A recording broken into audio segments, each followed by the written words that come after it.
Welcome to economic systems. An economic system is a way of organizing the relationship among individuals, firms, and government agencies on how to make choices when confronted with basic economic questions. There are four types of economic systems. There are mixed economy, capitalist economy, socialist economy, and Islamic economy.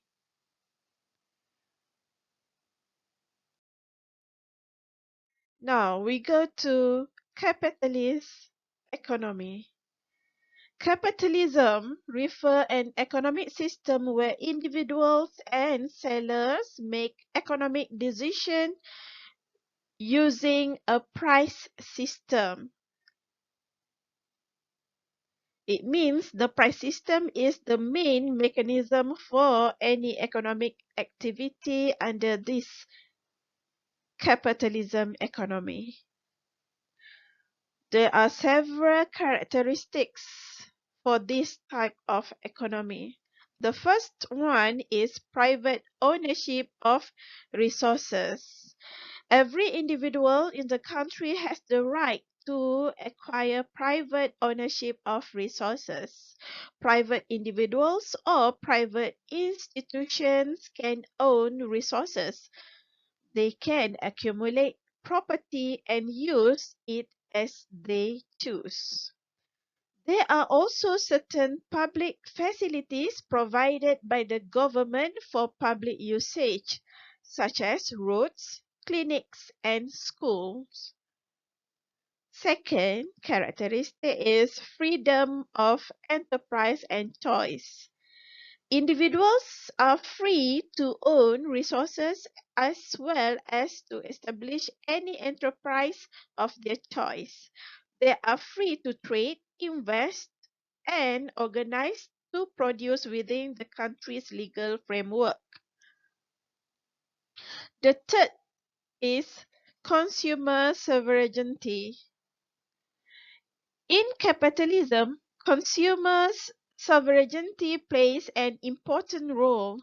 Consumers' tastes and preferences will affect the production of goods and services. Producers have to produce goods and services to meet consumers' tastes and preferences.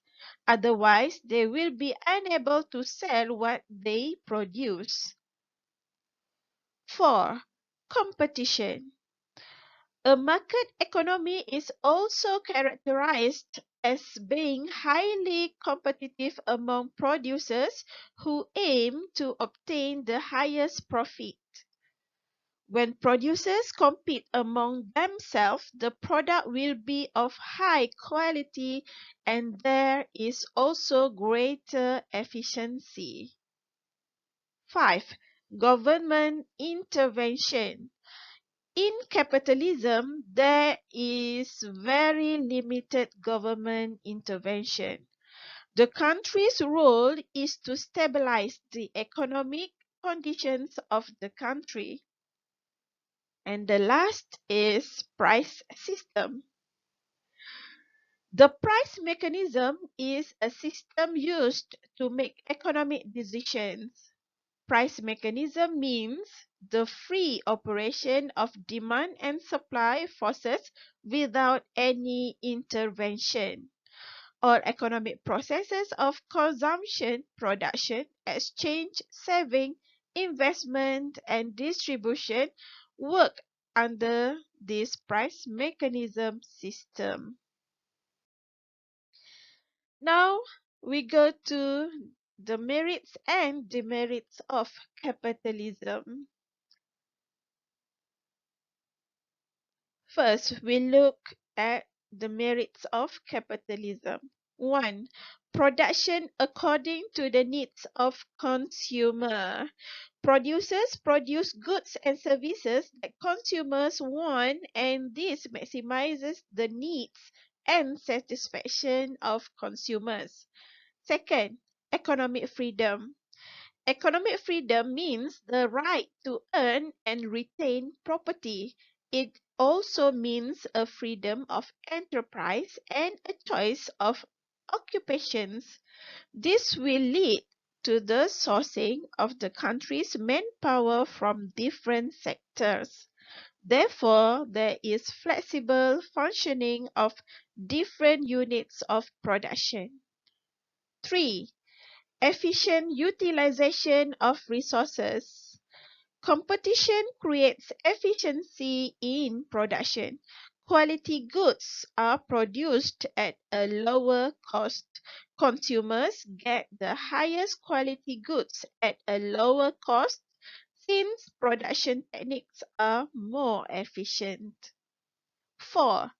Variety of consumer goods. Competition takes place with regard to all aspects of the product, such as shape, color, design, and packaging. Therefore, consumers will enjoy a wide variety of the same products. There is also a variety of consumer goods because of freedom of enterprise resulting in greater production. 5. Enhanced trade, business and research and development (R&D). Entrepreneurs or producers are always on the lookout for new innovations to compete with other producers. This will lead to a rapid expansion and an increase in employment and income. Innovators enjoy the benefits of their research through copyright, patents, etc. 6. Automatic incentives. Capitalism provides encouragement to efficient producers.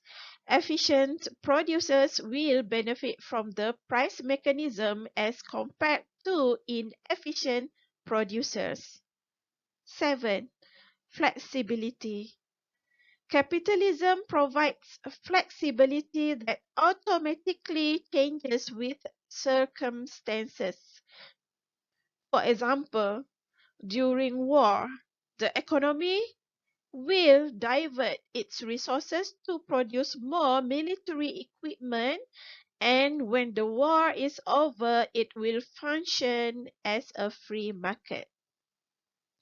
Now we go to demerits of capitalism. 1.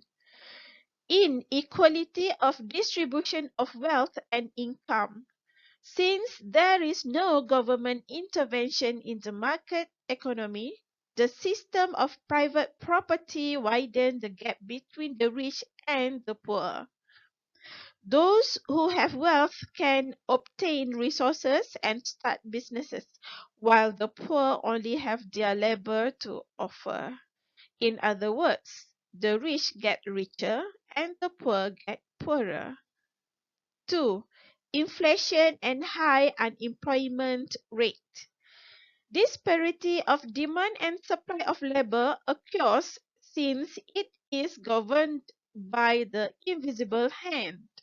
Business fluctuations cause high unemployment rates during a depression. 3. Lack of social welfare. In capitalism, social welfare is ignored. Owners do not provide any pension, social security, or accident benefits to employees. There is also insufficient provision of social amenities such as schools, hospitals, and the like. In this system, undesirable social effects such as theft and crime tend to be high. 4. Unnecessary variety and wasteful competition.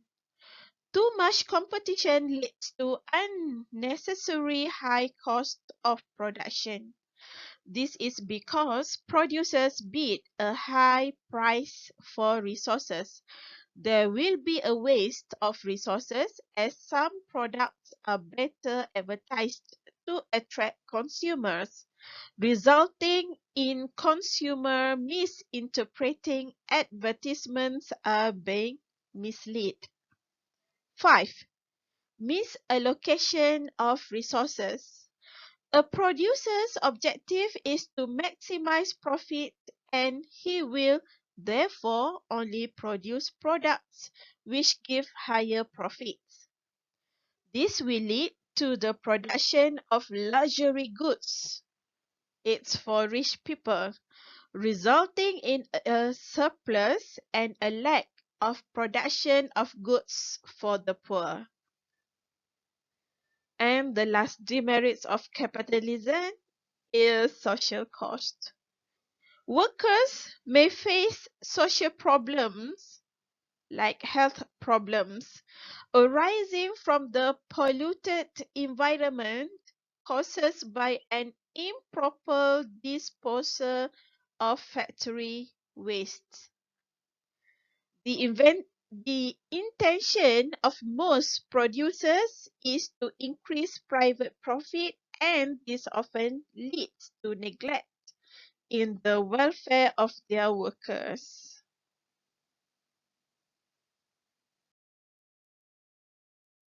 Economic decisions in capitalism. What to produce? An entrepreneur will only produce goods and services for which there is a demand for consumers so as to enjoy higher profits. Production depends on the goods demanded by the consumer. Question how to produce. The production method depends on the relative price of the resources involved. Only the cheapest method of production and the most efficient techniques will be adopted in the production process. The question for whom to produce. The third economic decision as to who will be receiving goods and services in the capitalism system is answered through the price system. Goods and services are obtained by anyone who can afford them. Now, we go to socialism economic. Socialism, also known as planned economy or common economy. A socialism is an economic system where all the economic decisions are made by the government or a central authority.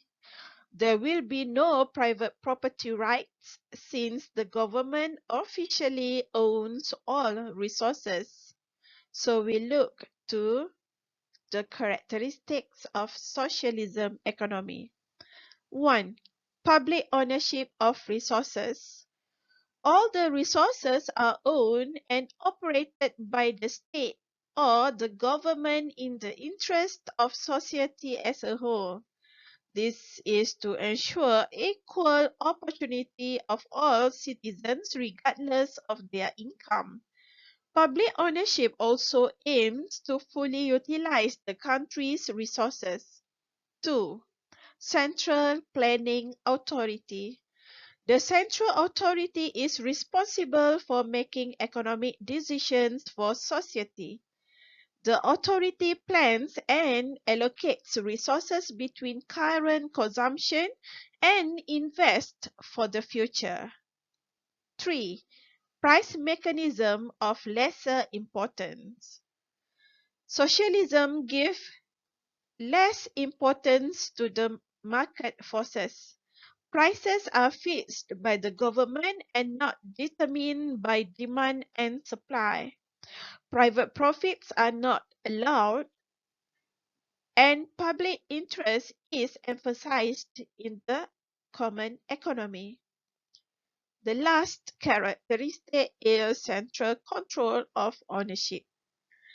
A socialist economy is a fully planned economy where the government intervenes in all aspects of economic activity. The government controls production, consumption, and the distribution of goods and services. Now we look at the merits and demerits of socialism. First, we look for merits of socialism. 1. Production according to basic needs. Production in a socialist economy is mainly directed at producing the basic needs of the people, such as food, clothing, and building materials. It is not determined by the purchasing power of the rich in society. The phenomenon of the rich getting richer and the poor getting poorer does not exist in the socialist economy. 2. Equal distribution of income and wealth. There is no difference between the rich and the poor. This system provides equal opportunity for all citizens in earning an income. Wealth is also equally distributed since private enterprise is limited. 3. Better allocation of resources. Under the socialist system, the planning authority will allocate resources between current consumption and future investment. 4. No serious unemployment or recession or inflation. The unemployment rate and inflation are usually taken care of by the government to ensure economic stability in the country. 5. Rapid economic development. In a socialism system, the economy grows faster. The main factors responsible for the rapid economic growth are the full utilization of resources, planning, and quick decisions. 6. Social welfare.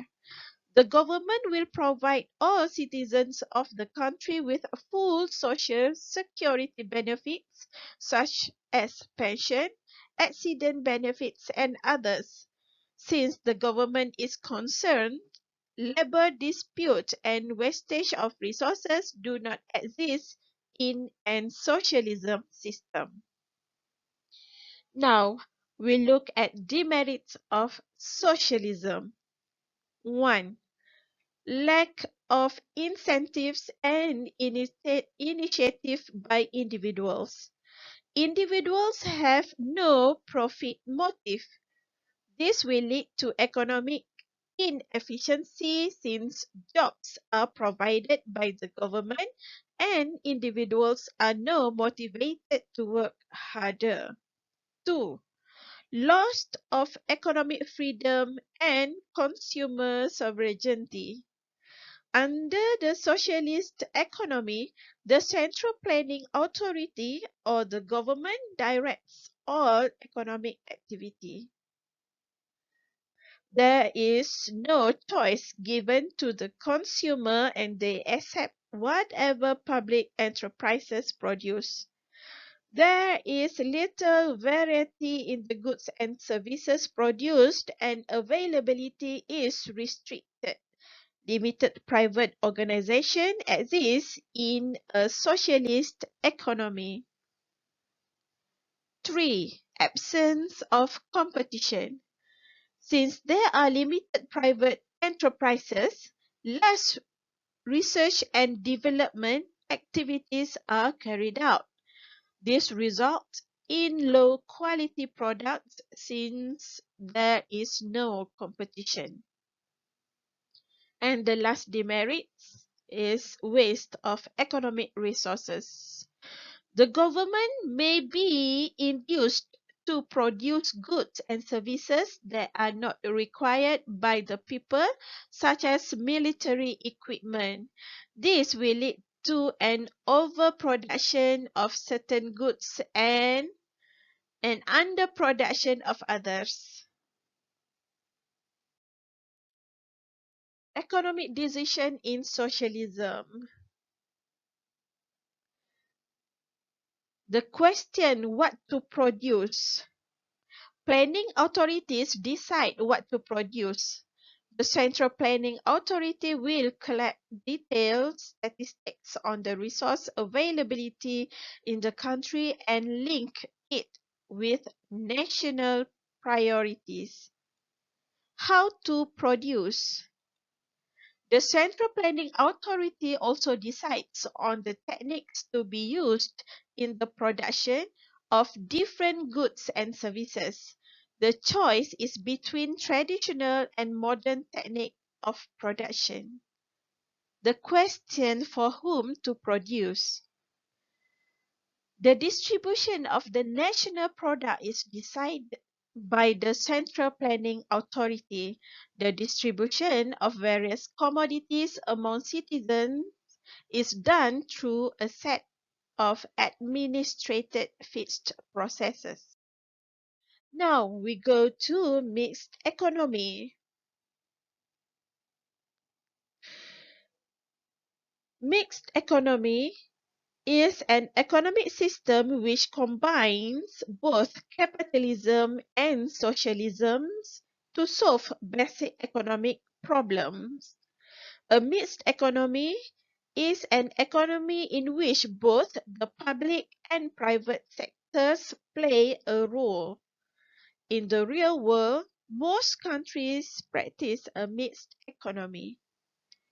We look at the characteristics of mixed economy. 1. Public and private ownership of resources. The private and public sectors play important roles in a mixed economy. Private enterprises conduct business freely, and the government encourages the private sector by providing them with infrastructure and facilities. 2. Private mechanism and economic plans in making economic decisions. The price mechanism is used to price both goods and services. However, commodities such as sugar, oil, and rice are declared and controlled items in Malaysia, and the government fixes their prices. Most of the mixed economies accept economic planning as an instrument of economic growth and social justice. 3. Government helps to control income disparity. In most mixed economy, the government controls income disparity through income taxes and welfare payments. The government also has direct control over profits, wages, and rents. Thus, the government helps to narrow the income gap between the rich and the poor. 4.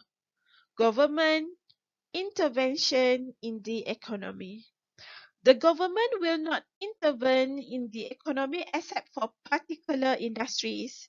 In a mixed economy, the government uses legislation for unsafe goods categorized as illegal products, such as military items.